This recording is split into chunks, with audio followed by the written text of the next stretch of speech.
Magandang araw po sa ating lahat. Ako po muli si Brother Luis ng CLF na Botas. At ngayon po ay nasa ika-35 yugto na tayo ng ating 40 days prayer and 23 fasting for the nation. At meron tayong temang My Unforgettable Experience in Witnessing for Christ. At naranasan na po ba natin ma-experience o makasalamuhan ng personal yung ating Panginoon Diyos sa ating mga buhay? Hindi yung literal na personal na nakita natin siya, kundi yung personal na tayo mismo nakaranas o nakaramdam ng kanyang presensya. At nais ko pong ibahagi yung personally kong experience kay Jesus Christ. Bago yan, manalangin po muna tayo. Panginoon, maraming salamat po sa araw na ito. Muli akong makakapagbahagi ng iyong mga salita. Ikaw nawa ang siyang manguna sa aking buhay. Ikaw nawa ang siyang manguna sa aking gagawing pagbabahagi upang sa gayong Panginoon, ikaw ang mapaparangalan at hindi ang aking mga gawa, kundi ang mga gawa mo sa aking buhay ang siyang marinig, ang siyang madakila ng mga taong nakakapakinig ng aking ibabahaging kwento na karanasan patungkol sa iyo, Panginoon. Ikaw din ang siyang gumabay sa aking buhay at sa mga tao. Naway magkaroon sila ng kaalaman na nagmumula sa iyo at hindi karunungan at kaalaman na magmumula sa aking ibabahagi. Yun lang naman po ang aking samot dalangin sa matamisang pangalan. Amen. At ayan, yung my unforgettable experience ko kay Christ is yung ilang beses na akong tinawag na bumalik sa kanya or maglingkod sa kanya. Pero dahil syempre, likas pa rin sa tao yung pagiging makasarili natin or yung pagiging mapag-isip natin patungkol sa kung anong kaalaman meron tayo. Yung patungkol sa kung anong kaya nating gawin. At noong mga panahon na yun, meron akong iniisip or madalas iniisip ko na kaya ko na walang tulong na iba, kaya kong mapagtagumpayan lahat sa pamamagitan ng talino, galing sa mga bagay-bagay. Ngunit dumarating talaga sa punto na mismong si Jesus Christ yung lalapit sa iyo, mismong si Yesu Cristo ang magsasabi sa iyo na anak, sobra ka na. Na anak, hindi na tama yung ginagawa mo. Tigilan mo na yan, muli kitang tinatawag. Ngunit alam naman natin na ang lahat ng tao ay kanyang tinawag bilang mga anak niya. Ngunit hindi naman lahat ng tao ay handang sumunod o handang maniwala sa kanya. Sapagkat lalo na sa panahon ngayon, maraming taong sinasabi nila, naniniwala sila, pero taliwas naman ito sa pagsunod nila sa Panginoong Jesucristo. Dumating ako sa punto ng buhay ko na yun na akala ko tama yung sinusundan ko, na inakala ko yun na yung tamang landas para sa akin. Sapagkat yun yung kinalakihan ko, yun yung minana kong tradisyon ng mga magulang ko ng pagsunod sa Panginoong Jesucristo. To the point na humihila ako ng tali na halos buwis buhay, ika nga ng iba. Masunod lamang yung kagustuhan ng Panginoon Diyos na mailabas yung karo niya, ribulto niya. Ngunit dumarating talaga sa punto na ginagabayan ako ng banal na spirito na tama pa ba yung ginagawa mo? Tama pa ba yung ginagawa na maghihila ka, halos buwis buhay, halos ibigay mo yung lahat ng lakas mo kahit alam mong mapapahama ka o madidisgrasya ka?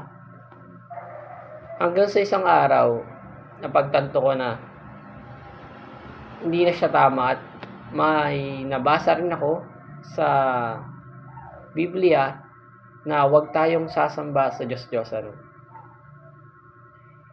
Hanggang sa dahan-dahan kong inalis sa sarili ko na hindi ko na uli gagawin yung mga bagay na alam kong ikapapahama ko, na alam kong ikasasama ko.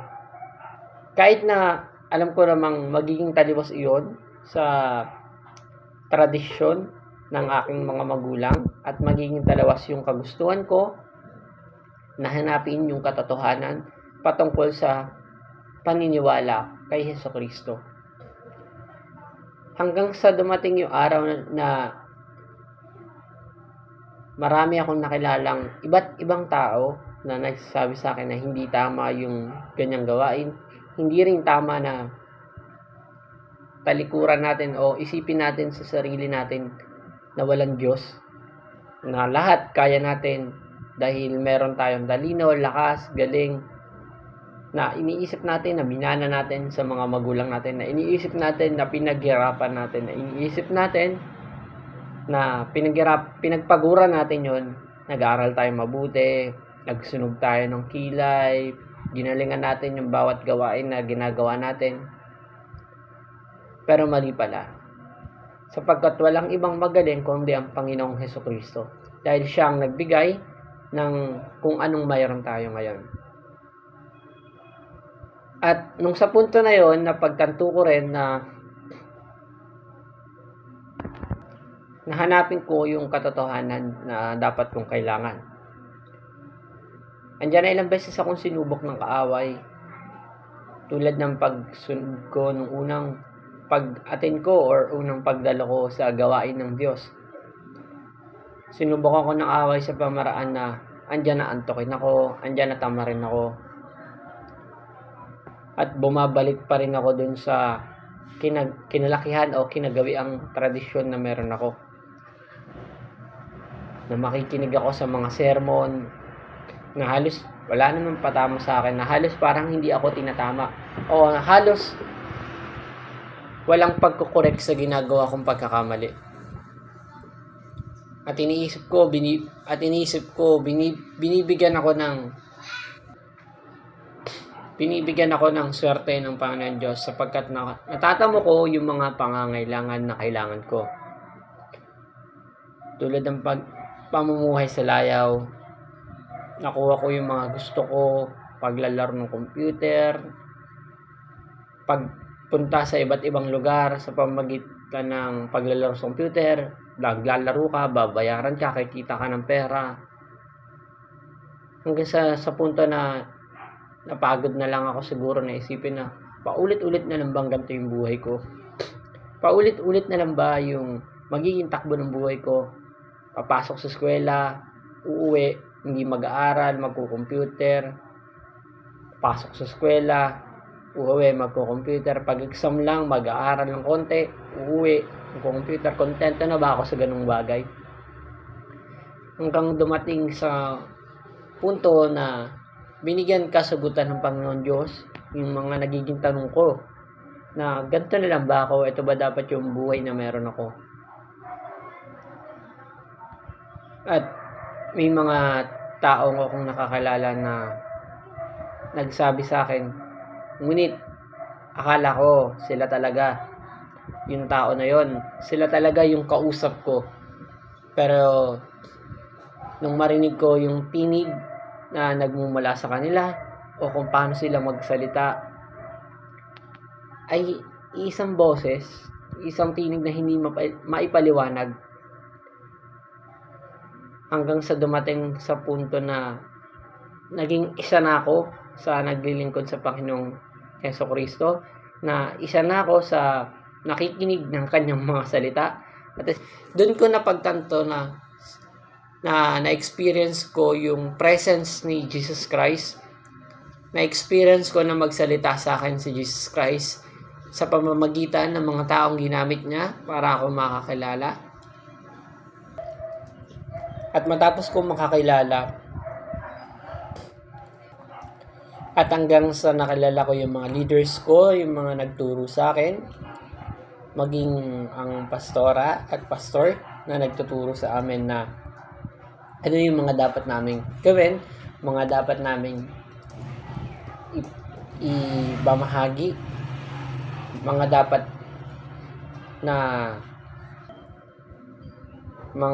na approach kapag sa mga taong hindi pa nakakakilala ng lubusan sa Panginoong Jesucristo, kung paano sila mahihikayat ng makakilala at hindi mahikayat upang maging bahagi ng isang organisasyon o maging bahagi ng pagsunod sa pamamagitan ng pakikisama sa kaibigan, pakikisama sa mga tao sa simbahan, kung hindi maging bahagi ng pakikiisa o pagtanggap sa buong puso kay Jesucristo. Sapagkat napakahalaga na tanggapin natin ang Panginoong Jesucristo ng buong puso at kaluluwa natin at pag-iisip natin nang walang bahid ng kung anong makamundong bagay o bahid ng anumang udyok ng ating mga kakilala o kaibigan. Dahil alam naman natin na hindi tayo maililigtas o hindi tayo maliligtas sa pamamagitan ng ating kaibigan, sa pamamagitan ng ating mga kakilala, kundi maliligtas lamang tayo sa pamamagitan ng Panginoong Higay ng Panginoon ang kanyang bugtong na anak na si Jesucristo upang tayo maligtas at tinubos tayo sa ating mga pagkakasala. At sa pagbabahagi ng mabuting balita sa mga taong nagnanais nito, ang una nating nararapat ay gawin ay yung ipakilala sa kanila ang Panginoon Diyos na siyang nagtubos sa ating mga kasalanan, at huwag nating hayaan na mawala yung atensyon nila sa pagkilala o makarinig ng mabuting balita. Huwag din nating hayaan na matisod sila sa mga salita na ating nagamit o sa mga salita na maaari nilang marinig na hindi naman nila gusto o hindi nila nais marinig. Napakaraming salita na magiging katisuran ng mga taong hindi pa nakakakilala, lalo na kapag nagbabahagi tayo sa mga tao na hindi nila gusto o hindi nila nais marinig yung ganong salita.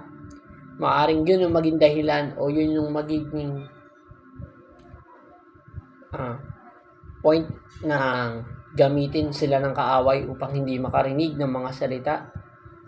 Kung kaya't nararapat lamang na bago tayo magbahagi, pag-isipan natin mabuti yung mga ating gagamiting salita base sa taong ating kausap.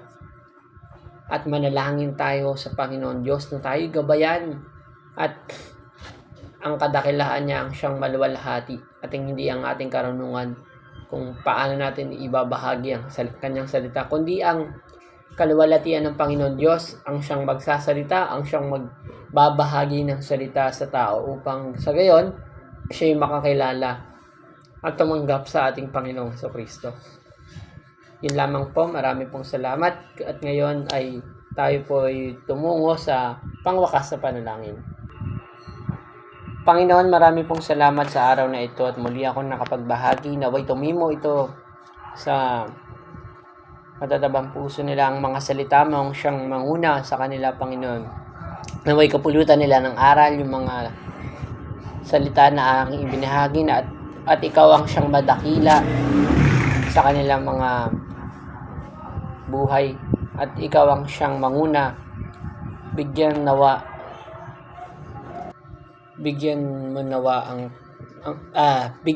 mo kami ng karunungan na nagmumula sa iyo upang sa gayon maunawaan namin ng mga nagbabahagi ng salita sa amin upang mas makilala ka namin ng Panginoon. Marami pong salamat at muli ako nakapagbahagi ng iyong mga salita sa mga taong nais makapakinig. Panginoon, nagpapasalamat din po ako na ikaw ang siyang nanguna sa aking pagbabahagi at ikaw ang maitaas at maparangalan at hindi ang aking karanasan o hindi ang aking karunungan kung paano ikaw ito binahagi at kung paano ko ito sinabi sa mga taong nakapakinig nitong video na ito. Panginoon, ikaw ang siyang manguna sa kanila upang sila'y magkaroon ng karunungan na nagmumula sa iyo at hindi ang pansariling karunungan. Panginoon, ikaw nawa ang mayangat sa mga bawat taong nagbabahagi ng iyong mga salita at ikaw ang siyang manguna sa mga taong nakakapakinig nito upang sa gayon maunawaan nila ang kaluwalhatian at ang papurit pagsamba nila ay tanging sa iyo lamang at hindi sa kung anong meron ng mundong ito. Kung kaya't ibinabalik namin sa inyo, Panginoon, ang mataas sa papuri at pagsamba sa tanging pangalan ng anak mo na si Jesus. Amen. Yun lamang po. Thank you po. Thanks for watching.